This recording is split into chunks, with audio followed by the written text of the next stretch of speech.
Você está feliz? Acho que o culto já poderia ter feito a ceia, já tudo na ministração da pastora foi muito edificante o que Deus tem falado aqui. E algo ao qual foi ministrado sobre rei, eu acho que o brasileiro ele tem dificuldade de entender o que é rei, né? Nós vivemos numa democracia, nós somos um país democrata, onde todo mundo dá a sua opinião. E a gente vai orar para Deus sabendo que Ele é rei e a gente dá a opinião nossa para Ele. Ele não vai atender as nossas opiniões. O rei, ele trabalha com uma monarquia. E a monarquia, ele tem já o cronograma de como vai acontecer. E se a gente não se move dentro desse cronograma, a gente anda num lugar de democracia e muitas vezes de frustração. Porque daí a gente ora para o Senhor e Ele não atende a nossa opinião.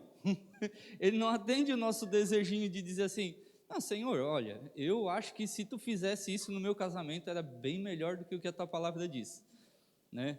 E muitas vezes a gente se move num lugar onde a gente não entende o que é um reinado. Eu confesso para você, meu irmão, quando começou a falar isso, saltou ao meu ouvido, eu sentado ali, e Deus já começou a ministrar. E é algo que eu preciso me aprofundar, porque nós temos muita opinião. Se a gente sentar para conversar, né, se alguém está doente, a gente já dá uma receita, diz um remédio, né, se tu senta com mais idoso mesmo, tem a raiz lá de tal árvore, isso e aquilo, tem já sempre uma receita, sempre uma opinião do que é bom e o que não é, né? E a gente, como brasileiro, nós temos esse contexto de democracia, e a democracia ela está implantada na nossa veia, né? Se nós vamos para uma app de escola, tem uma democracia de votação, tem uma democracia de votação em qualquer lugar que a gente vai no Brasil, porque é um país democrata ainda, assim esperamos que seja por longos anos, que não seja um país de tirania, né, onde um fala e todo mundo obedece e segue, nenhum monarca sim um tirano, né? Mas não é sobre isso que eu quero ministrar essa noite, é algo que Deus falou um pouquinho comigo e se encaixa sobre o que Deus está ministrando com a igreja, que nós estamos falando sobre sobre quem Deus é. Nós estamos estudando os atributos de Deus, os atributos que são de característica própria de Deus e os que são os que nós conseguimos viver, os que são transmitidos, né? E nos primeiros cultos nós falamos sobre esses atributos a qual Deus não compartilha com ninguém, né? Eu falei sobre a onisciência do Deus, que Ele sabe de todas as coisas, Ele sabe do nosso coração, do que nós vamos falar antes de sair da nossa boca, Ele já sabe. Ele não é um Deus que é pego de surpresa pela criação da humanidade, ou pela fala de um ser humano. Não, porque Ele é onisciente. Eu falei também sobre a onipresença de Deus, que Ele está em todo lugar. Ele criou todas as coisas, por isso que Ele está aqui. Ele criou você, e Ele está aqui porque você está aqui. Ele está lá do outro lado do mundo porque Ele criou lá também. E Ele tem esse poder de estar em todos os lugares. E a gente fica pensando, tá, mas como que eu vou me esconder de Deus? Como que eu vou achar um canto aqui onde eu vou fazer algo a qual Deus não vê, né? É interessante que Deus, Ele é onipresente, está em todos os lugares, mas Ele se faz invisível para ver o nosso coração e para revelar para nós mesmos o nosso coração. Você não está vendo Ele aqui, mas Ele está aqui, né? E se você soubesse que Ele estava aqui, ou no seu cotidiano diário, você talvez faria coisas diferentes, agiria de formas diferentes, porque você viria a presença dEle ali. É a mesma coisa quando a gente senta numa roda de conversa que tem uma pessoa a qual a gente vai falar mal, se ela tivesse presente, a gente não ia falar mal, a gente não ia fazer fofoca, né? Porque ela está presente, daí a gente não queria passar pelo constrangimento de ser fofoqueiro. E assim Deus, Ele se faz invisível, mas Ele não deixa de estar presente. Amém? E nessa noite eu gostaria de ministrar uma característica que Deus Ele transmitiu para o homem, que tem a ver com o reinado, que tem a ver com o governo. E sobre isso Deus ele transmitiu lá no Jardim do Éden, quando ele formou o homem e a mulher, ele disse: sejam fecundos, encham a terra e sujeite todos os animais que há no campo e no mar. Ele deu um poder de governo para o homem, para governar sobre a terra, não sobre outro ser humano, mas sim sobre os animais, sobre as plantas, sobre tudo que há no mundo. Ele deu esse poder para o homem. Mas algo mais interessante ainda, que é algo que a gente faz todo dia e a gente precisa desse algo, que é o alimento. O alimento é algo a qual nós precisamos. E através de um alimento, o homem entregou para Satanás esse direito de governo. Esse direito a qual era do homem, o homem transfere para Satanás por desobedecer a Deus. Se a gente for no capítulo 3 de Gênesis, vai dizer que tinha a árvore do conhecimento do bem e do mal, e Deus deu todas as outras árvores para o homem e a mulher comer. Amém? E todas as outras árvores eram boas, enchiam os olhos. Mas o interessante é que a serpente, ela começou a seduzir a mulher e mostrar aquele fruto de uma forma a qual ela não estava vendo. E criou um desejo no coração dela. Sabe aquela história de quando a gente vai na padaria e a gente olha aquele bolinho que está lá e primeiro a gente come com o olho do que com a boca? É só comigo que acontece isso? E muitas vezes tu vai lá e pega aquele bolinho que é tão bonito e parece ser tão saboroso, e tu come e não tem graça nenhuma. Tu vê que ele está até meio com gosto de geladeira, assim, meio vencido. E eu fico imaginando que talvez foi isso que aconteceu com Eva e Adão, né? Que eles viram aquele fruto bonito, mas quando eles comeram, eles, pequei, agora vou ter que me esconder. Agora vou ter que sair de cena. E o alimento é algo que, até nos dias atuais, o ser humano tem dificuldade de lidar com o alimento. Todo ser humano tem dificuldade de lidar com o alimento, de fazer uma alimentação saudável, de comer na hora certa, de comer a quantia certa, de comer o produto certo. E o alimento, ele é tão importante na Bíblia, que Deus ele trata como algo não somente físico, mas também espiritual. Porque se a gente for ali em Gênesis, Deus vai dizer: o dia que tu comer dessa árvore, certamente tu morrerá. E o alimento não estava envenenado ao ponto de o homem comer o alimento e ele morrer fisicamente, mas ele morreu espiritualmente. Por isso que o alimento, na Bíblia, quando se fala de alimento, ele não vem só numa característica física, mas também numa característica espiritual. E se fosse dar um tema para a minha mensagem nessa noite, seria que a mesa que me alimenta me governa. Sabe, quando a Eva decidiu comer daquele fruto, ela trocou um governo, que era de Deus, e entregou para Satanás. E a partir daquele momento, o pecado entrou na terra. E o pecado começou a governar o ser humano. Até a vinda de Jesus, né? Que a gente vai chegar lá ainda. Mas, sabe, em muitas passagens da Bíblia, estudando, eu consegui compreender que aonde a gente se alimenta, aquilo vai governar. E isso eu comecei a pensar e refletir no que a gente tem se alimentado, buscado o alimento. Porque o alimento ele não é somente físico, ele também é espiritual. O alimento ele vem também pela nossa forma de ver. Porque o alimento é algo a qual nós necessitamos para sobreviver. O alimento, quando ele é bom, ele nos nutre, ele nos fortalece, ele nos faz crescer e ele nos faz ter vigor físico.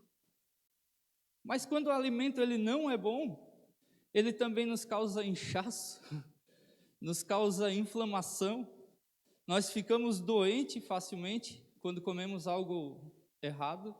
E quando comemos demais, a gente até dá uma congestão, que a gente tem que correr para o médico, quando não vomita tudo, né?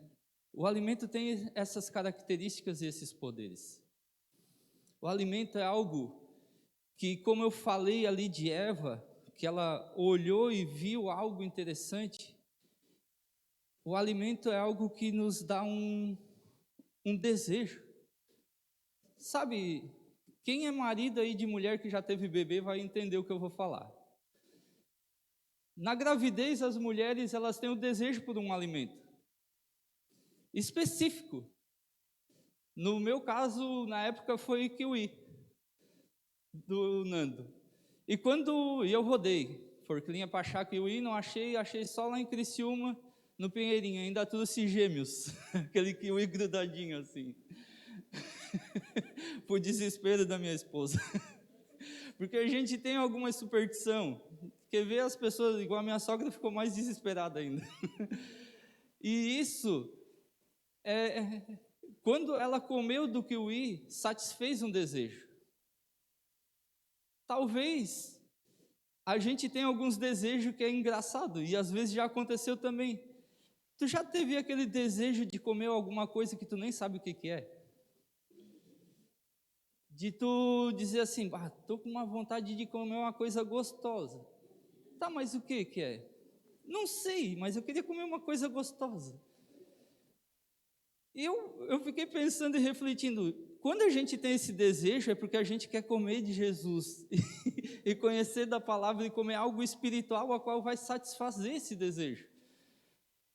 Talvez a gente não pense nessa forma, porque a gente vê o alimento como algo que vai saciar um desejo nosso sempre.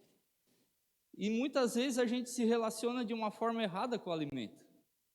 A gente olha para o alimento e vê ele num lugar de descarregar as nossas ansiedades, de descarregar as preocupações.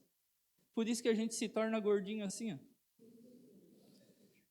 E isso não é interessante. Deus tem trabalhando muito comigo isso, porque a gente precisa entender que tudo é alimento no reino dele. O reino dele é um alimento.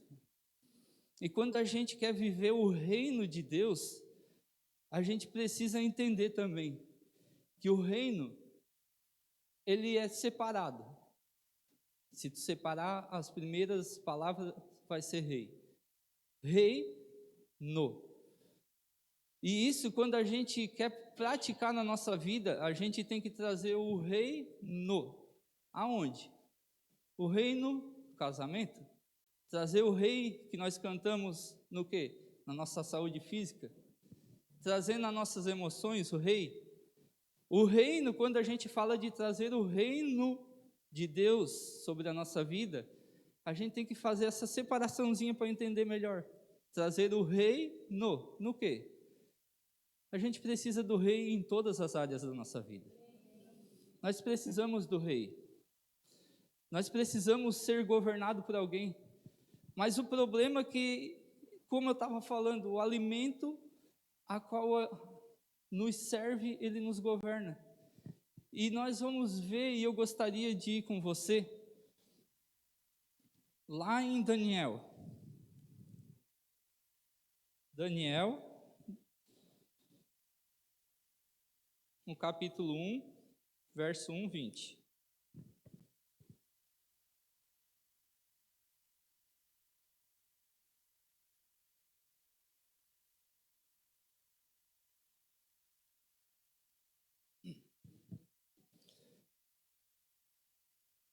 Falar de alimento na Bíblia tem muita coisa, gente. É muita coisa, muita. Daria um ano de pregação também. Daniel 1, do 1 ao 20. No terceiro ano do reinado de Joaquim, rei de Judá, Nabucodonosor, rei da Babilônia, veio a Jerusalém e a sitiou. E o Senhor entregou Joaquim, rei de Judá, nas suas mãos, e também alguns dos utensílios do templo de Deus, ele levou os utensílios para o templo dos seus deuses na terra de Sinear, e os colocou na casa do tesouro de seus deuses. Depois o rei ordenou a Aspenaz, o chefe dos oficiais da sua corte, que trouxe algum dos israelitas, da família real e da nobreza, jovens sem defeitos físicos, de boa aparência, cultos, inteligentes, que dominassem os vários campos de conhecimento e que fossem capacitados para servir no palácio do rei. Ele deveria ensinar-lhes a língua e a literatura dos babilônios. De sua própria mesa, o rei designou uma porção diária de comida e de vinho, e eles recebiam um treinamento durante 3 anos, e depois disso passariam a servir o rei. Entre esses estavam alguns que vieram de Judá: Daniel, Hananias, Misael e Azarias. O chefe dos oficiais deu-lhes novos nomes, e Daniel deu o nome de Beltesazar, a Ananias, Sadraque, a Misael, Mesaque, e Azarias, Abidnego. Daniel, contudo, decidiu não se tornar impuro com a comida e com o vinho do rei, e pediu ao chefe dos oficiais permissão para se abster deles. E Deus fez com que o homem fosse bondoso para com Daniel e tivesse simpatia para com ele. Apesar disso, ele disse a Daniel: tenho medo do rei, o meu senhor, que determinou a comida e a bebida de vocês. E se ele os achar menos saudável que os outros jovens da mesma idade, a minha cabeça por causa de vocês.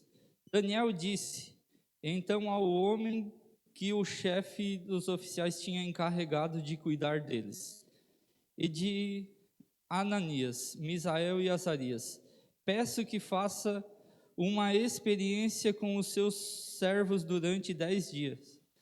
Não nos dê nada além de vegetais para comer e água para beber. Depois compare a nossa aparência com a dos outros jovens que comeram a comida do rei, e trate os seus servos de acordo com o que você concluir. E ele concordou e fez a experiência com eles durante 10 dias. Passados 10 dias, eles pareciam mais saudáveis e mais fortes do que todos os outros jovens que comiam a comida da mesa do rei. Assim, o encarregado tirou a comida especial e o vinho que havia sido designado, e em lugar disso lhes dava vegetais. A esses 4 jovens Deus deu sabedoria, inteligência para conhecerem todos os aspectos da cultura e da ciência. E Daniel, além disso, sabia interpretar todo tipo de visão e sonhos. Ao final do tempo estabelecido pelo rei, para que os jovens fossem trazidos à sua presença, o chefe dos oficiais os apressou a Nabucodonosor. O rei conversou com eles e não encontrou ninguém comparável a Daniel, Ananias, Misael e Azarias, de modo que eles passaram a servir o rei. O rei lhes fez perguntas sobre todos os assuntos que exigiam sabedoria e conhecimento, e descobriu que era 10 vezes mais sábios do que todos os magos e encantadores de todo o seu reino. Só até aí. Sabe, nesse texto mostra que o rei ele tinha um banquete para alimentar aqueles jovens. E se a gente parar para ver, nos dias de hoje, a gente diz assim: vou comer só os vegetaizinhos. Em casa, quase ninguém faz isso, porque dá trabalho de comer, dá trabalho de preparar. E tu para pensar numa mesa de rei, não deveria ser fraco o banquete. Mas só que esses jovens, pela experiência que eles tinham e tudo que eles já tinham vivido e ouvido dos antepassados, eles sabiam que da mesa a qual eles comiam, eles eram governados. Se a gente for voltar na história e a gente ir lá para a época do Egito, onde José era o governador do Egito, nós vamos ver um povo a qual tinha fome e saiu de Canaã e foi para o Egito atrás de comida. Só que eles não eram escravos nesse tempo ainda, mas mudou o governo e eles se tornaram escravos por causa da comida. E quando os próprios egípcios, a história ali, quando a gente lê, vai falar que os próprios egípcios, quando eles já não tinham mais dinheiro para comprar comida, quando eles não tinham mais bens, eles pegaram e entregaram a si mesmo para o rei em troca de comida, para não morrer da fome. Eles se venderam eles próprios para serem governados por alguém e trabalhar de graça para não morrer da fome. A comida é algo muito sério na Bíblia. Daniel e esses jovens, eles tinham uma ciência de que eles estavam ali, sobre um rei, porque eles estavam no exílio da Babilônia. Eles estavam sendo escravizados naquela época. Mas mesmo assim, ele não queria comer dos manjares daquele rei. Porque ele sabia que quando ele comesse dali, ele ia ser governado por aquilo ali. Quando a gente volta de novo lá na história lá, a gente vai ver que quando o povo está saindo do Egito, rumo à terra de Canaã, eles passam pelo deserto. E a gente vê o povo clamando por quê? Por comida. E Deus dá o maná para eles. Mas só que o maná passou um dia, passou 2 dias, passou 3 dias, passou uma semana. Já começou não, sem graça, só comer maná. Não tem outra coisa melhor. Eu não sei você, talvez você vai se identificar com isso. Talvez você passou por algum Egito na sua infância, a qual você só tinha um tipo de alimento para comer. E aquele tipo de alimento, você hoje que está fora do Egito, não pode mais nem olhar para aquilo lá. Eu tenho muitos amigos que são assim. Tenho amigos que nem comem sopa, porque só comia sopa quando era criança, e era só o que tinha. Eu conheço pessoas que só comiam farinha de mandioca, e era só o que tinha. Mas seja grato, meu irmão, porque foi isso que te sustentou para te sair do Egito e chegar até aqui. Sabe, naquele tempo, eles reclamaram ali. Só tem maná. E Deus manda codorna lá. E o texto vai dizer que eles comeram codorna até por cima dos olhos. E talvez aquilo não satisfazia, porque alimento é assim mesmo. Muitas vezes tu vai comer de manhã, daí tu faz um exercício e daqui a pouco já está com fome de novo. E o alimento físico, ele nunca satisfaz. E quando Jesus encontra o povo na multiplicação dos pães, ele vê o povo ali com fome. E ele proporciona a multiplicação dos pães e peixes para aquele povo. E o povo fica impressionado e satisfeito com aquilo. E começa a despertar no povo um desejo de uma dependência de Deus. Não pelo milagre que ele fazia, mas em seguir ele e receber o alimento sem fazer nada. Não, deixa eu só ouvir o cara, depois ele vai dar pão para a gente comer aqui. E eu gostaria que agora nós fôssemos lá para João 6, que é o cerne da mensagem.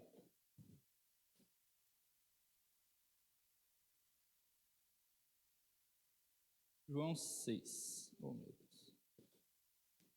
Não marquei João 6.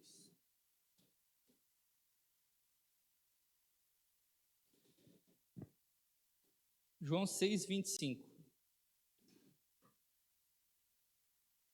Aqui Jesus já tinha feito a primeira multiplicação e Jesus manda os discípulos atravessar para o outro lado. E quando chega do outro lado, o povo chega antes do que Jesus lá, né? Ainda fala no texto que Jesus ele andou sobre as águas, teve a passagem ali, e chega lá, o povo está lá esperando. E olha o que acontece em João 6,25. Quando o encontraram do outro lado do mar, perguntaram-lhe: Mestre, quando chegaste aqui? Jesus respondeu: A verdade é que vocês estão me procurando não porque viram os sinais milagrosos, mas porque comeram os pães e ficaram satisfeitos. Não trabalhem pela comida que estraga, mas pela comida que permanece para a vida eterna, a qual o Filho do Homem dará a vocês. Deus, o Pai, nele colocou o selo de aprovação. Então perguntaram-lhe: O que precisamos fazer para realizar as obras que Deus requer?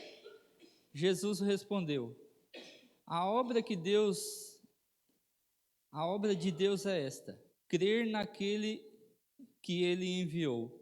Então perguntaram-lhe: Que sinal milagroso mostrará para que o vejamos e creiamos em ti?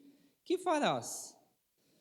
Os nossos antepassados comeram o maná do deserto, como está escrito: Ele lhes deu a comer o pão do céu.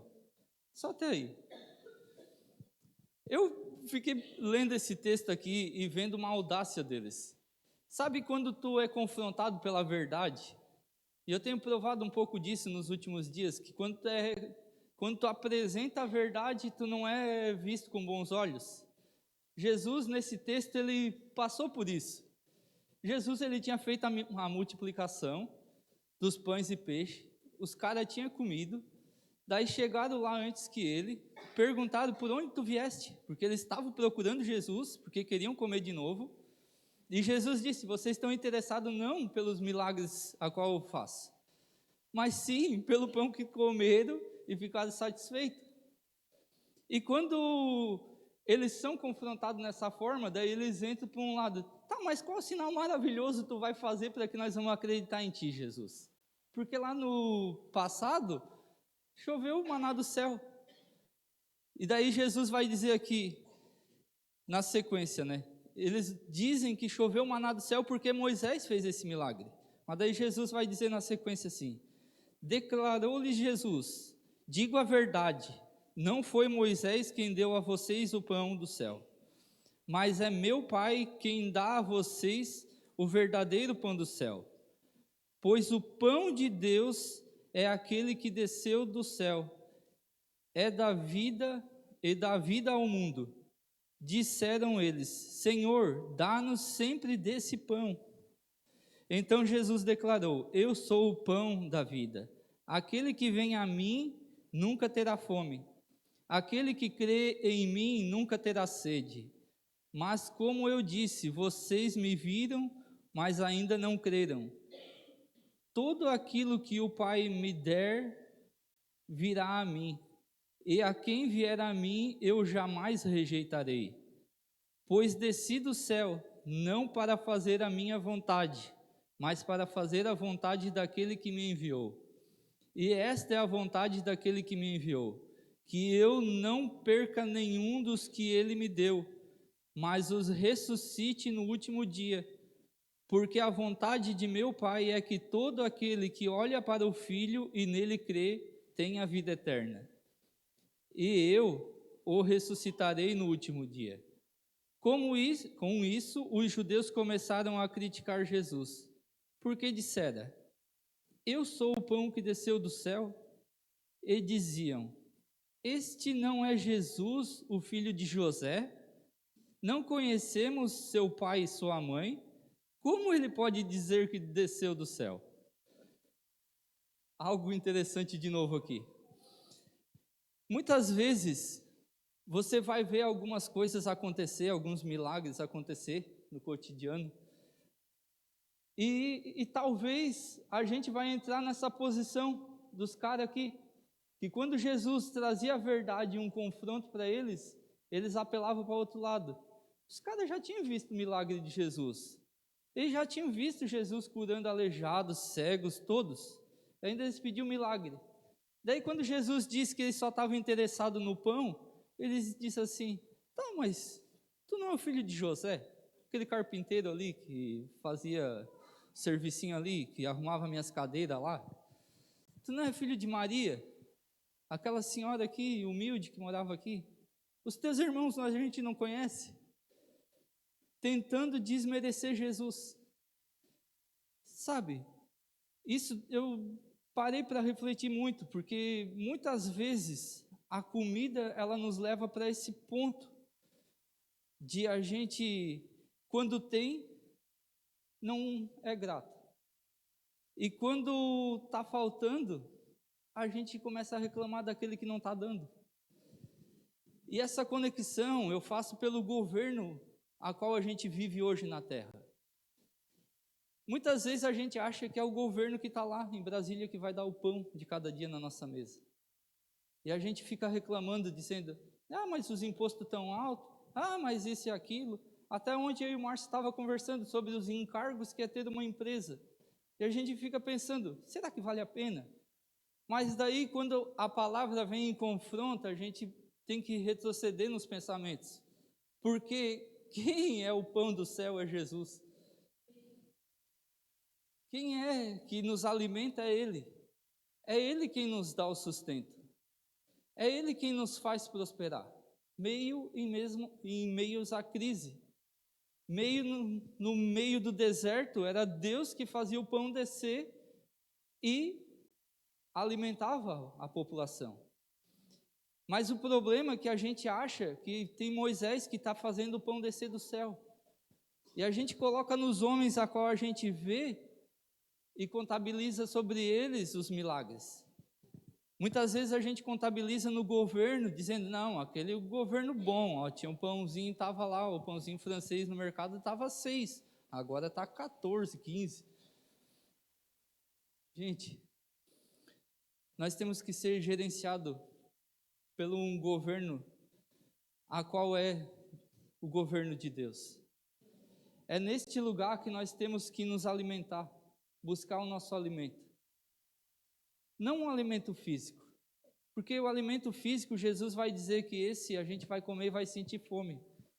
Mas o alimento a qual Ele pode nos dar, vai nos saciar. E a gente não vai ter mais esse problema de dizer, está faltando, está caro, está isso, está aquilo. Quando nossos olhos de verdade estiver focados em Cristo Jesus, nós vamos ser a solução para a sociedade. E não esperar do governo ser a solução para a sociedade. Nós, como igreja, fomos chamados a levar o alimento dos céus para a sociedade. Um alimento a qual não perece. Um alimento a qual não vão voltar a ter fome e nem sede. Mas, assim como esse povo que estava aqui, resmungando e tentando colocar Jesus numa pressão, dizendo, tá, Senhor Jesus, Tu não vai nos dar do pão, desse pão todos os dias, para que a gente se sinta satisfeito. Mas só o maná lá fez ele satisfeito? Fez o povo ser satisfeito só em comer maná? Não. Nós não vamos ser satisfeitos se tiver todo dia arroz e feijão. Porque uma hora a gente vai dizer, mas eu não estou nem comendo sushi. Não estou nem comendo um bifinho aqui. O louvor já pode subir. Sabe, a mesa a qual nós estamos nos alimentando é que está nos governando. E o problema é que as mesas, elas são espirituais. E a internet hoje tem nos alimentado do quê? Colocado o quê no nosso coração? Os telejornais a qual você tem assistido tem te alimentado do quê? Tem te gerado medo? Pode deixar acesa por enquanto aqui. Tem gerado medo? O que você tem visto na rede social tem te alimentado com algo bom ou com uma insatisfação de ver o 1% da vida de uma pessoa sendo postado ali? E você achando que é o 100% da vida dela? Porque as pessoas, elas vendem a imagem que querem vender. Assim como numa vitrine que um confeiteiro faz um desenho muito bonito de um bolo, assim é a internet. E muitas vezes a gente tem entrado numa insatisfação com Deus. Nós temos ficado insatisfeitos porque a gente tem visto pessoas viajando, pessoas indo, pessoas vindo, mas na verdade a gente não vê as cifras do banco. A gente não vê o que tem na fatura do cartão de crédito. A gente não vê os perrengues do dia a dia. E o problema é que isso nos alimenta com um desejo a qual não vem da parte de Deus, que é a insatisfação, que é causando medo, causando tristeza, trazendo sobre nós um peso, uma cobrança de dizer, não, tu tem que ser igual a essa turma que está aqui, esse padrão de gente que está vivendo no mundo aqui. Tu é igual, tu tem que ter aplicações, tu tem que ter um rendimento, tu tem que ter isso, tu tem que ter aquilo. E a gente não desfruta do processo a qual a gente está vivendo. Assim como a Liz e o Kevin testemunharam do casamento deles, o casamento é algo que acontece em 1 hora e depois acabou, bate a foto e deu. Se a gente não desfruta dos momentos a qual a gente está correndo atrás do vestido, do bolo, do terno, de tudo isso, a gente vai ficar insatisfeito quando terminar a festa. Porque a gente vai, no meio do processo, ficar insatisfeito e dizer, não achei ainda aquilo que eu queria, e está angustiado, e está sempre ansioso. No meio do processo, a gente não vai desfrutar. Daí a gente espera que na festa a gente desfrute. Mas a festa, ela passa muito rápido. E é assim na nossa vida. Nós temos que aprender a desfrutar do momento a qual a gente está vivendo hoje. E entender que tem uma agenda satânica que está alimentando uma nação inteira. E a gente está comendo desses manjares. Está comendo da mesa dessa agenda a qual está nos servindo dia após dia. E a insatisfação tem entrado, e os divórcios têm entrado dentro da igreja, e as famílias têm acabado, e pais não toleram mais os filhos, e filhos não respeitam mais os pais. Tudo por causa de um alimento ao qual o mundo está servindo. O desafio nosso como igreja é a gente comer do reino de Deus todos os dias. E é uma coisa que te dá prazer de todos os dias ler da palavra. É algo que dá prazer. Parece aquele bolinho abatumado que fica lá na padaria assim, que ninguém pega porque ele não tem uma aparência tão bonita. Mas quando tu diz, não tem nenhum, agora eu vou comer esse daí mesmo. Daí tu começa a comer e tu vê que é gostoso. Tu começa a comer e tu vê que é saboroso. Tu começa a comer e tu vê que a aparência não é tão bonita, mas o sabor não é igual aquele outro que estava azedo. Não, é disso que eu quero comer. E na sequência do texto, Jesus escandaliza mais ainda aquele povo. No 43, Jesus diz o seguinte: respondeu Jesus: parem de me criticar. Ninguém pode vir a mim se o Pai que me enviou não o atrair, e eu o ressuscitarei no último dia. Está escrito nos profetas: todos serão ensinados por Deus. Todos os que ouvem o Pai e dele aprendem vêm a mim. Ninguém viu o Pai a não ser aquele que veio de Deus. Somente ele viu o Pai. Asseguro a vocês que aquele que crê tem a vida eterna. Eu sou o pão da vida. Os seus antepassados comeram maná no deserto, mas morreram. Todavia, aqui está o pão que desceu do céu, para que não morra quem dele comer. Eu sou o pão vivo que desceu do céu. Se alguém comer desse pão, viverá para sempre. Este pão é a minha carne, que eu darei pela vida do mundo. Então os judeus começaram a discutir exaltadamente entre si: como pode este homem nos oferecer a sua carne para comermos? Jesus lhes disse: eu digo a verdade. Se vocês não comerem a carne do Filho do Homem e não beberem o seu sangue, não terão vida em si mesmo. Todo aquele que comer a minha carne e beber o meu sangue tem a vida eterna. E eu o ressuscitarei no último dia, pois a minha carne é verdadeiramente comida, e o meu sangue é verdadeiramente bebida. Todo aquele que come a minha carne e bebe o meu sangue, permanece em mim e eu nele. Da mesma forma como o Pai que vive me enviou, eu vivo por causa do Pai.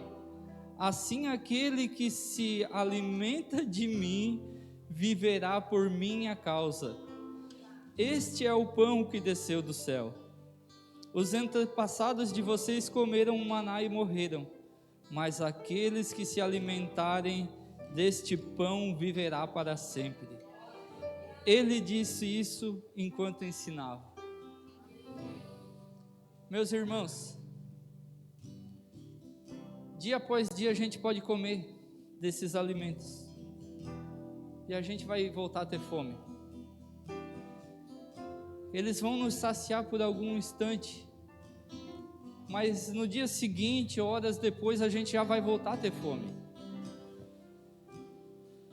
Mas quando nós entendermos que a carne de Jesus, que é o verdadeiro pão, e o sangue, que é verdadeiramente a bebida, é a palavra de Deus, e o comer da palavra de Deus é tu meditar nela e tu colocar em prática.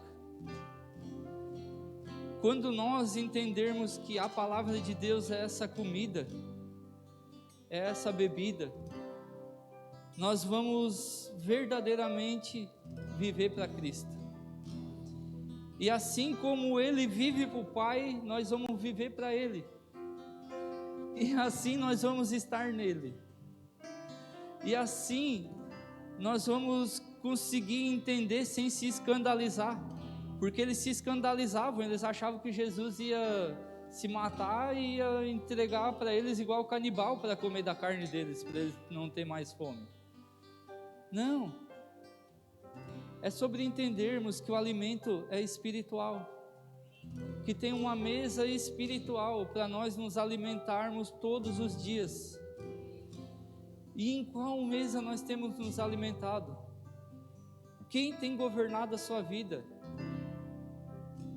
Reflita nessa noite. A ceia do Senhor, ela é uma lembrança de que tem algo que nos alimenta. Quando nós ceiamos para o Senhor, nós lembramos que tem alguém que nos alimenta, que nós temos uma aliança com esse alguém. Quando nós entendemos que Jesus, Ele morreu, não para nos dar uma casa melhor, não só para nos dar uma condição financeira melhor, não para dizer assim: filho, hoje tu vai no sushi, amanhã tu vai num rodízio de massa, daí na segunda-feira tu vai numa churrascaria, daí na quinta-feira tu vai já num x-salada para daí dar fazer uma variação. Não é somente para comermos do bom e do melhor dessa terra. Jesus, Ele morreu por nós, para que a gente possa estar nele e demonstrar para as pessoas que há um alimento a qual já nos saciou, um alimento a qual nós não temos mais fome. Lembra de quando eu falei daquele alimento a qual a gente quer comer e nem sabe o que é? É Jesus, meu irmão. Esse alimento é Jesus. Esse alimento é um vazio a qual a gente tem por um alimento a qual somente Jesus pode preencher. Gostaria já de chamar a diaconia aqui na frente. Nós vamos estar ceando nessa noite.